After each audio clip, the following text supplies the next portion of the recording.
Hello there, and it is time for another pick review. This new pick that I'm trying today is the Noshel picks, I believe is how you say it. James, I believe it's James Hammond. Let me look that up real quick. I did have it pulled up. Yep, James Hammond. Reminds me of a Top Gear person. Put up an ad on Facebook the other day saying, hey, I've got these new picks available. And I said I was interested, and he sent me one. So he sent me a large triangle. Let's see if I can get in the camera here. It is a 1.5 millimeter thick pick, and it says he says that it's similar to tortoiseshell, and it's got all the advantages of a modern thermoplastic and all that stuff. So I've got a good array of picks to play around with today and see how it fares. I've been playing with this pick for about a week now, and just kind of as a reminder on my equipment here, I'm playing into a Royer 122 Mark II ribbon mic, similar with the last good batch of pick review videos I've done. And I'm going to be, as always, comparing to the D'Addario Chris Thile case and pick, 1.4 millimeter, and also the Blue Chip CT55. These are both extremely common picks that I kind of always use as my baseline for pick tests.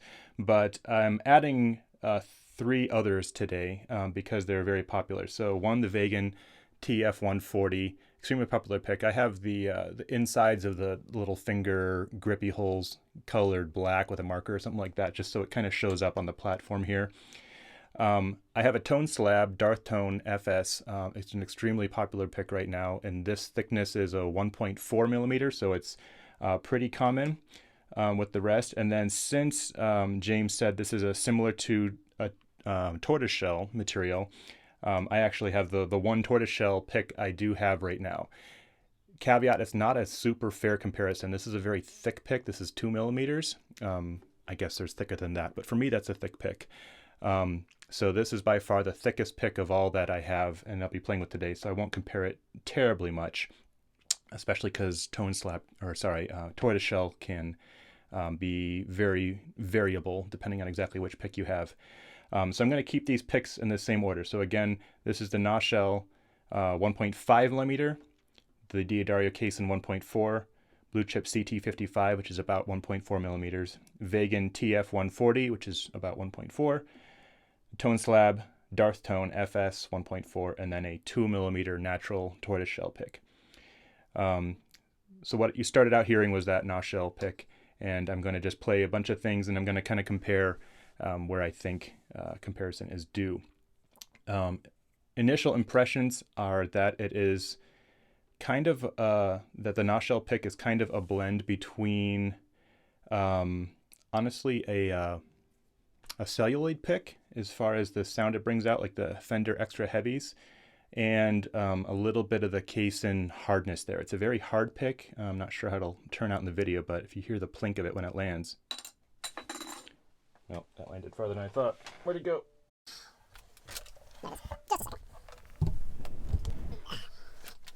Okay, back. Let's try that again. There you go. So it's a pretty hard sounding pick, as opposed to something like a Vegan, which is a bit of a softer material. A little bit less of a tinking sound there.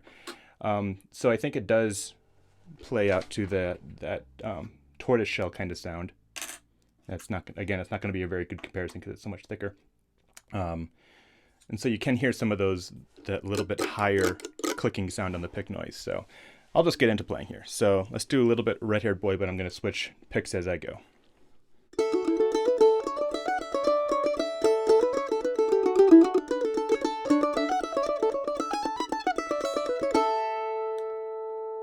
Let's compare it with the Darth Tone first.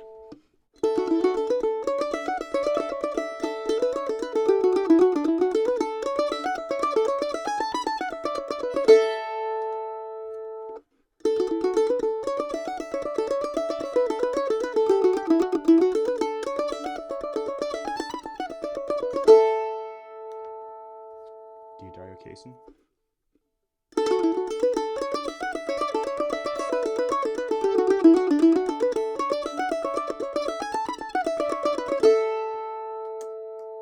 Blue Chip.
hopefully a good little sample there. I will caveat, I've got the window open right now because it's nice outside, so if you hear cars or birds or whatever else, that's normal. I'm not going to edit that out. Let's do something slower with a little bit more strumming.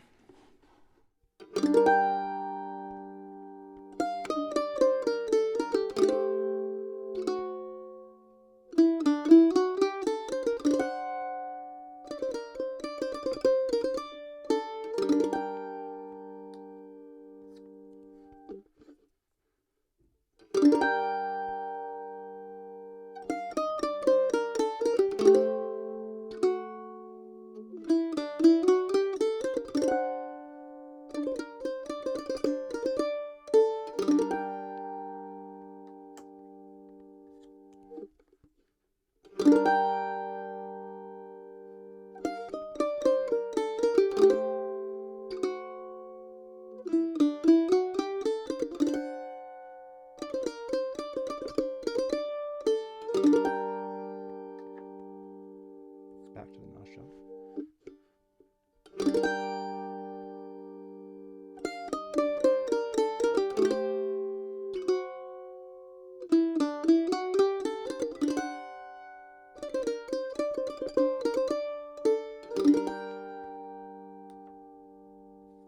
Tone slab.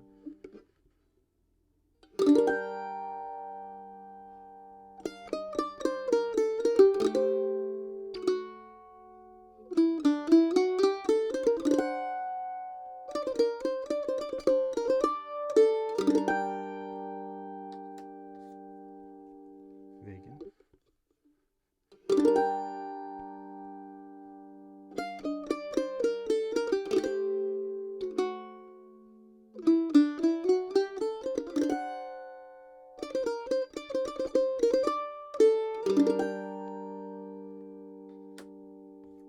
Tortoiseshell.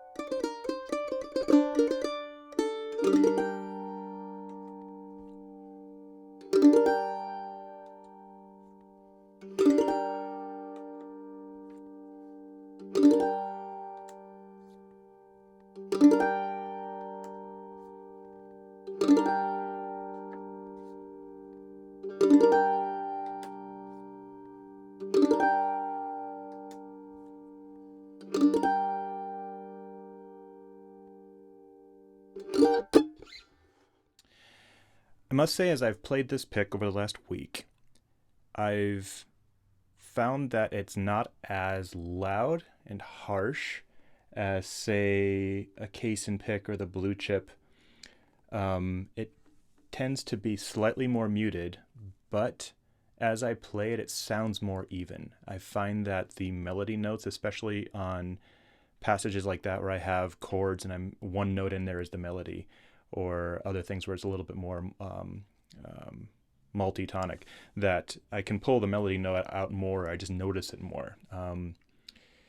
Not sure if that's a mandolin specific thing or if that's kind of across how the pick would sound in general. But I've really enjoyed that about it. As much as it's not like a reach out and punch you in the face kind of sound, it does tend to be a lot more balanced across the strings, and I tend to like that. So let me do some Goldberg variations.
Continued to be amazed by the giant differences in sound different picks can have. Same shape, mostly the same thickness, and it's still wildly different. So as other people have said, that's the number one way to change the sound of your instrument for a lot less money.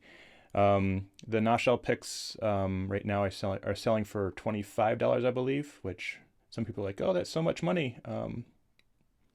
For basic picks, yes, that is a lot of money. But for the picks that a lot of people are using nowadays, I think the tone slabs are about like 40, maybe 35.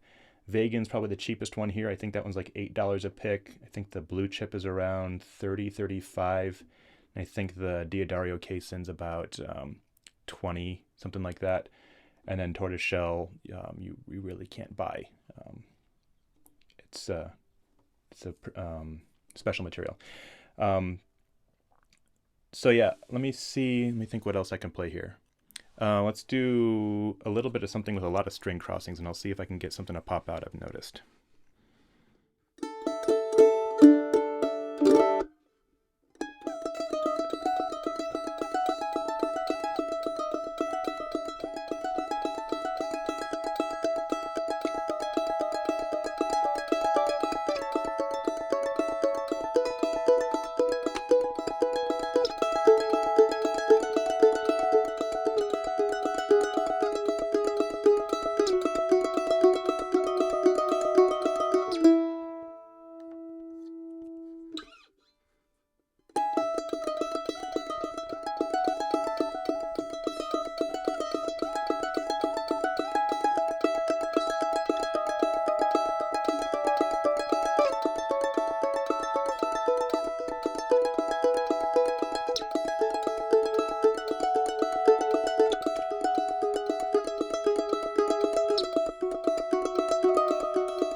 Hear that note just yells a bit more with the Caisson, and it doesn't. I haven't noticed that with the Noshell.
Thing I noticed didn't happen. Let me try something that'll maybe exercise a little bit more.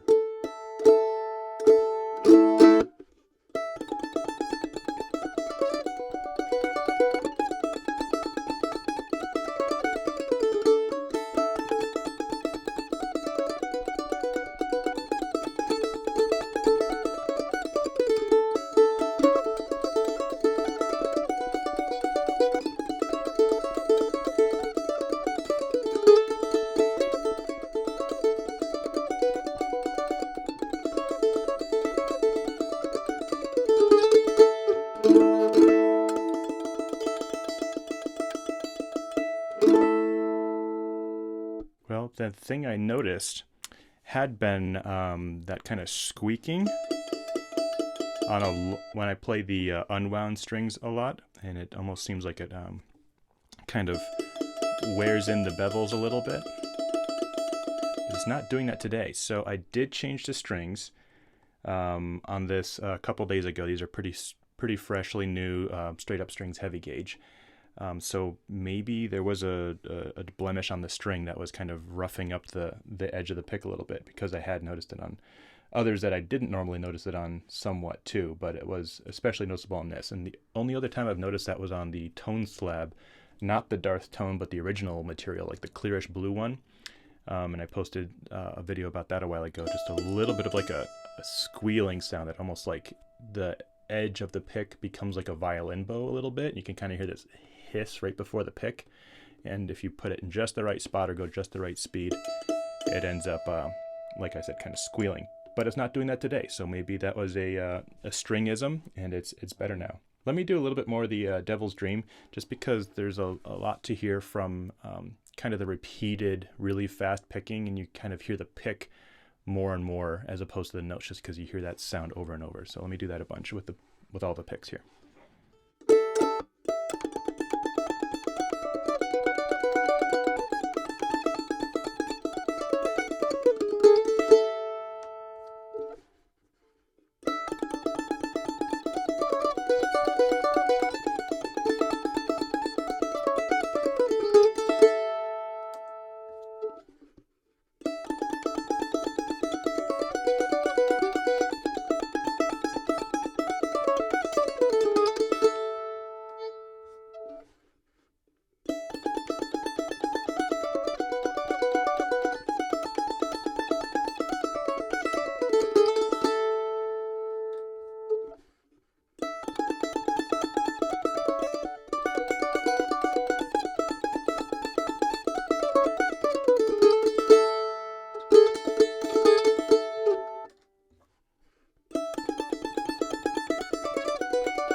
wife doesn't think this sounds like a quiet pick. It's more of just a sensation. Sometimes when I play, it just feels slightly more muted or something like that, but it's really not. You can just hear there. It's not really noticeable. It's not going to hurt you at all.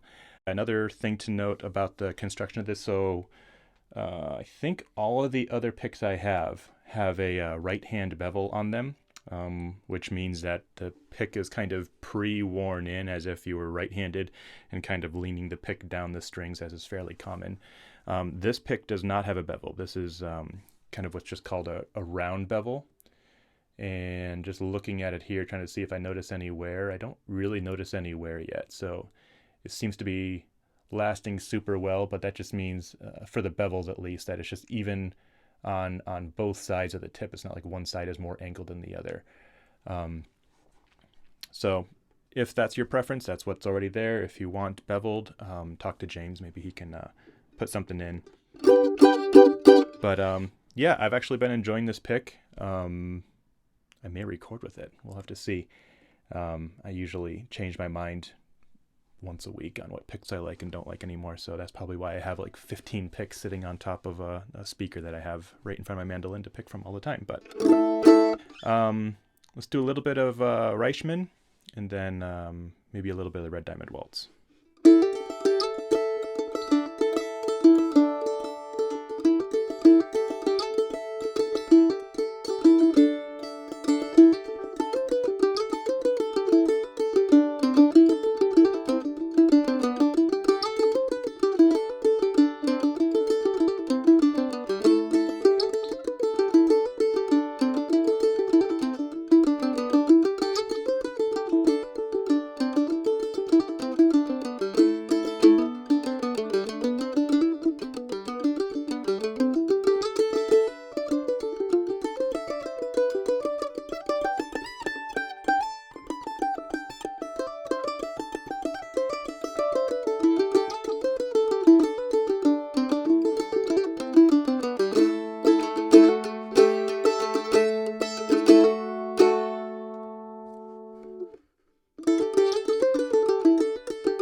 Oh yeah, I did remember one other song I wanted to do. One thing that's harder to make sound nice in microphones is playing super, super quietly. And there's one song from the Bach cello suites, the second movement of the first suite, that I always try to play super, super delicately, and it's hard to make that come through. So just for my own interest, I want to hear how the different picks do on that.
All right, and then I'll close up with Red Diamond Waltz for a bit.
Well, thanks for listening. Thanks to Scotti Adams for writing that last song too. And hopefully this was helpful. Drop questions, comments below the YouTube video, and I'll answer them as soon as I see them. And again, thanks for watching. Bye-bye.